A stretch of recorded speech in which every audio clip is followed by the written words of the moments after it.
There are several warnings in the financial market right now that we need to talk about ahead of Wednesday's CPI report.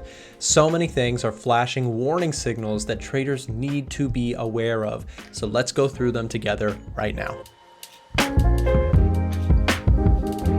Welcome back, guys, to another daily analysis video, and I just wanted to ask as we get started, if you're new here, make sure to subscribe and hit that thumbs up button. It really helps out to the YouTube algorithm.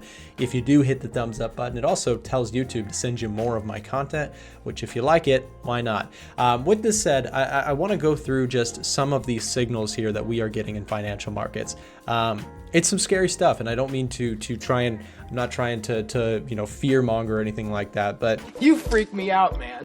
There is some stuff that I think traders need to be aware of. So real quick, let's go through just some of the stuff that's moving here. So I'm just going to add the S&P 500. So we've got the S&P 500 kind of flat on the day, NASDAQ same thing, Dow same thing. The dollar scooped lower here this morning, but has overall been up in the last few days.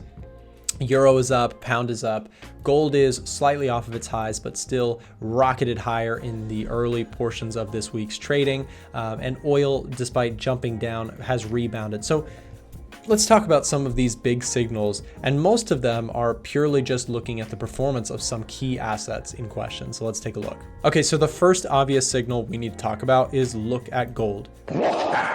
Gold has just been on a monster rip to the upside, and it's been unrelenting. In fact, even during the early session of this week, right as Asian session got started, you can actually see we saw a price shoot to the downside, and then immediately at this level of support, buyers ripped higher and took back those gains. Now, the appetite here from the bulls on gold is, of course, something I'm happy about, as I am long gold myself. So why is this a warning signal? Well, think about what is gold shooting up massively over and over and over tell us?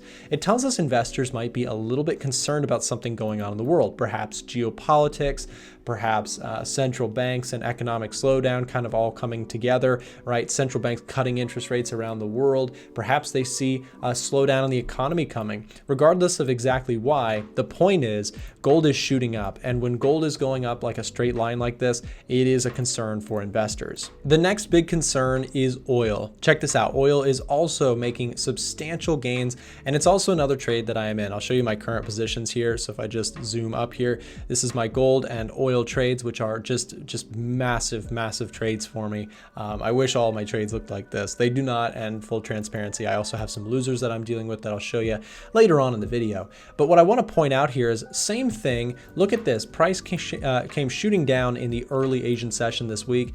Price scooped the lows very quickly and rebounded. We'll have to see if price is able to continue to hold this support as we go throughout the week.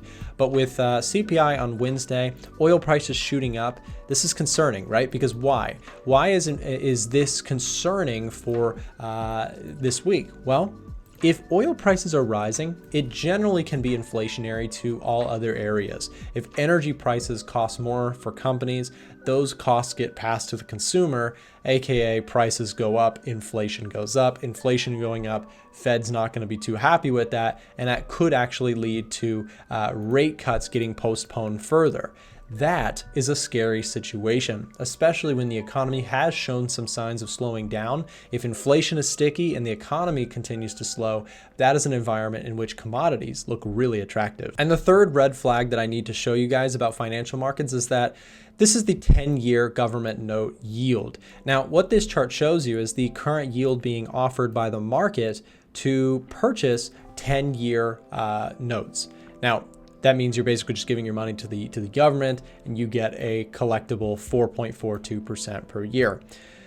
This number has been on the rise, and this number rising is in recent times generally associated with stock market prices falling, and yet stocks are near all-time record highs.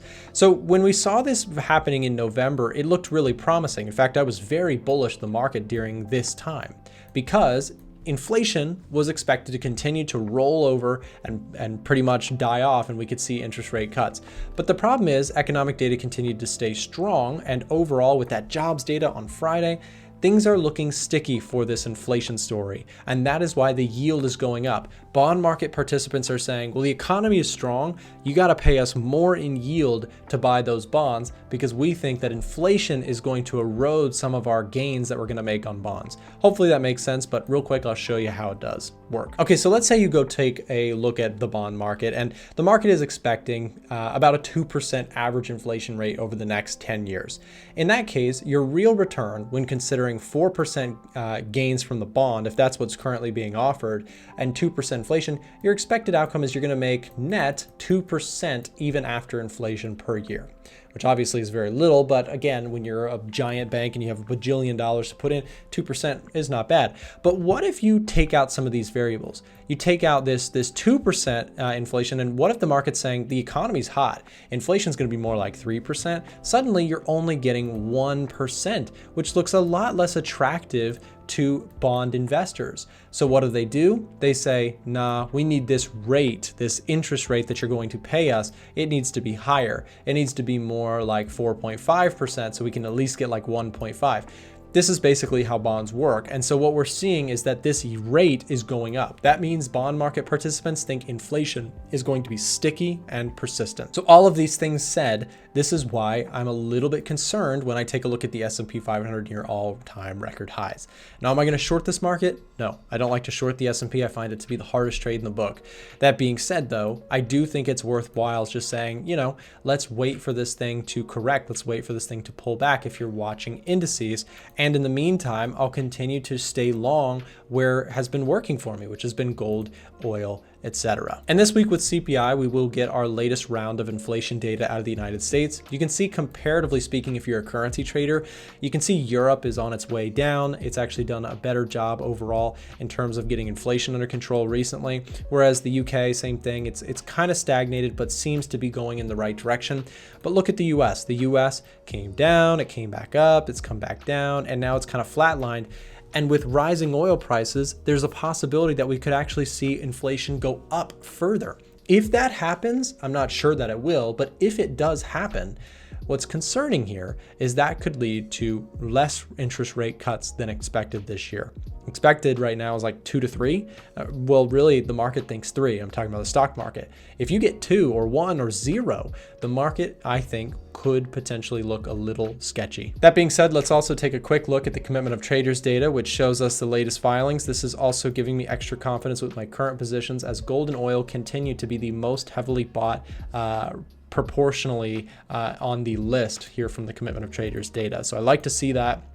The S&P 500 did get a strong bid here in the previous filing. So again, a reason why I'm not short on the S&P, but oil's looking good. And again, I continue to play commodities over the stock market, at least at this time. The Dow got sold heavily. Gold sold very slightly, but also notably the dollar got sold. So I'm not too worried about staying long gold at this time and just trailing a stop and letting the trade play out. By the way, if you don't have a copy of the Edge Finder, it is currently our biggest discount sale of the year right now. You can get a copy for 45% off.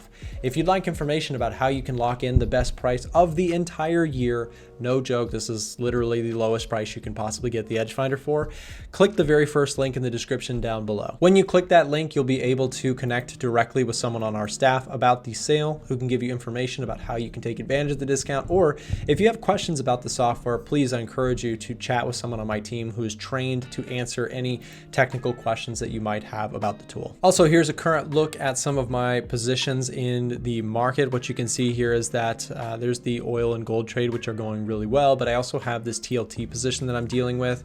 So with the rising yields, this has been not so great for TLT, which TLT is a bond ETF. So with yields rising recently, that's gone against me on my TLT position, right? So I am basically long bonds, not actually long, but I've sold puts. So I'm bullish bonds. And with this drop in bond prices due to rising, yields on the bond market, that's gone against me. So I'm dealing with this TLT position. I'll show you what TLT looks like. So let's go TLT and we can pull this up. So I sold puts at $93 a share. What that means is that on expiration day, which is, I believe, the 26th of April, I've got it marked here. Yep, 26th of April, wherever this price is trading, whether higher or lower, I still have to buy the shares at $93 per share, which could equate to a pretty substantial, drawdown to start out the trade in. That being said, I wouldn't mind owning these shares.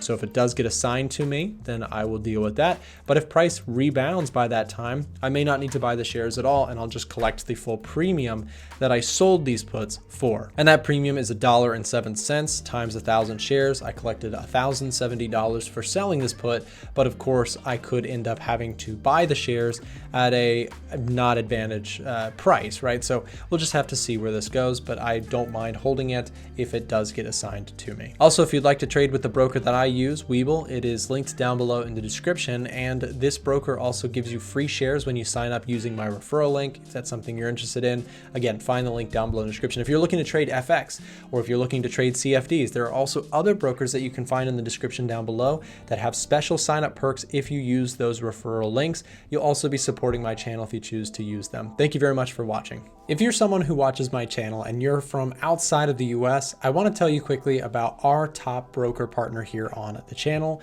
Eightcap. Eightcap is regulated by ASIC and SCB, and through TradingView, you can actually trade directly with your Eightcap account. They also offer very competitive spreads and commissions. They have a wonderful support system and team, and you can trade anything from Forex pairs, commodities, indices, and even some select stocks. Check out Eightcap using the link down below in the description, and there are some special sign-up perks if you use that link down below again in the description. Thanks for watching.